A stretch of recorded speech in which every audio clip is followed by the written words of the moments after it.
மக்களே, என்ன பார்க்க போகிறோம் பார்த்தீங்கன்னா, வெண்டைக்காய் மசாலா தான் பார்க்க போகிறோம். நான் 1/4 கிலோ வெண்டைக்காயை நல்லா எண்ணெயில் போட்டு இப்போ பாருங்கள் நல்லா வதக்கிட்டேன். வதக்கினா தான் நல்லா அந்த குழம்புக்கு போகும். நான் அதை ஒரு பாத்திரத்தில் ட்ரான்ஸ்ஃபர் பண்ணிக்கிறேன்.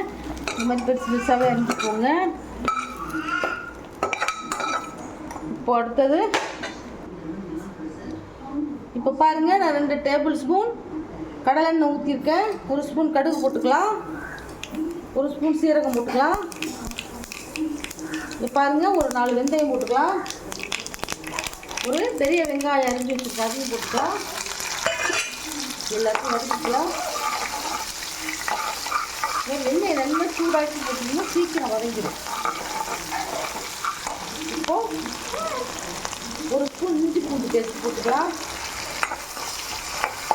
நல்லா பச்சை வாசனை வதக்கிக்கலாம்.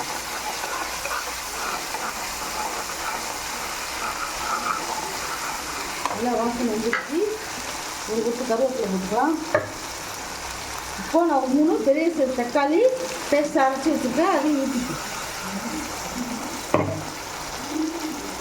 தேவையான உப்பு போட்டுக்கலாம். இப்போ உப்பு போட்டிங்கன்னா தக்காளி நல்லா வதங்கிடும். நல்லா வதக்கிக்கோங்க. இது எல்லாமே நம்ம சாதத்தையும் போட்டு சாப்பிட்லாம். ரசம் சாதம், தயிர் சாதம், சாம்பார் எல்லாத்துக்குமே அருமையாக இருக்கும். இப்போ பாருங்கள், நல்லா வதங்கிடுச்சு. அடுத்தது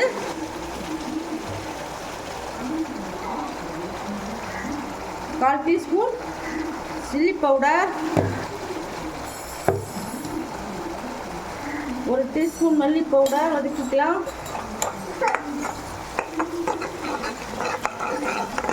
அடுப்பை சிம்மில் போட்டு வதக்கிக்கிங்க, இல்லைன்னா கரைஞ்சிடும். 1 டீஸ்பூன் கரம் மசாலா எல்லாத்தையும் விட்டு வதக்கிக்கலாம். இங்கே பாருங்கள், நல்லா எண்ணெய் பிரிஞ்சிருச்சு பாருங்கள். 1 டீஸ்பூன் மஞ்சள் தூள், நல்லா வதங்கிருச்சு பாருங்கள். இப்போது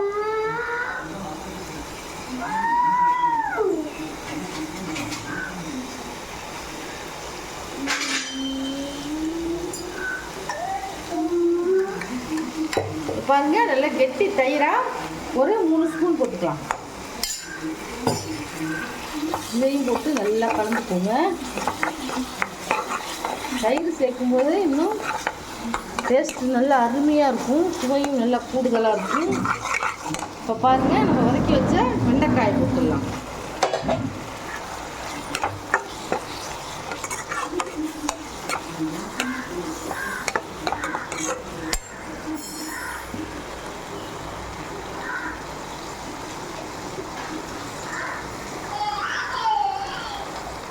கொஞ்சமாக தண்ணி ஊற்றிக்கலாம். மசாலாலாம் கொதிக்கும்ல,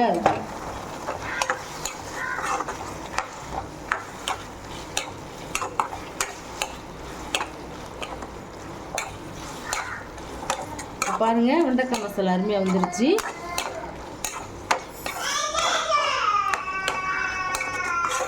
இதே மாதிரி நீங்களும் செஞ்சு பாருங்கள்.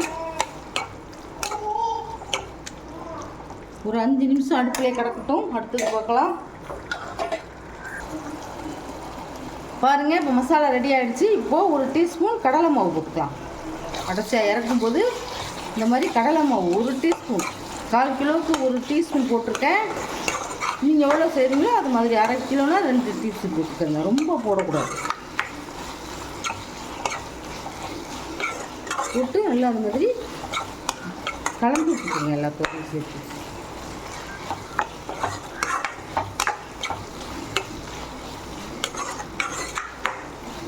அவ்வளவுதான், வெண்டைக்காய் மசாலா ரெடி ஆகிடுச்சு. இந்த ரெசிபி உங்களுக்கு பிடிச்சிருந்ததுன்னா எங்கள் சேனலை ஷேர் பண்ணுங்கள், லைக் பண்ணுங்கள், சப்ஸ்கிரைப் பண்ணுங்கள். அப்போ தான் நாங்கள் போடுற புது புது வீடியோலாம் உங்களுக்கு வந்து சேரும். தேங்க்யூ, பாய்.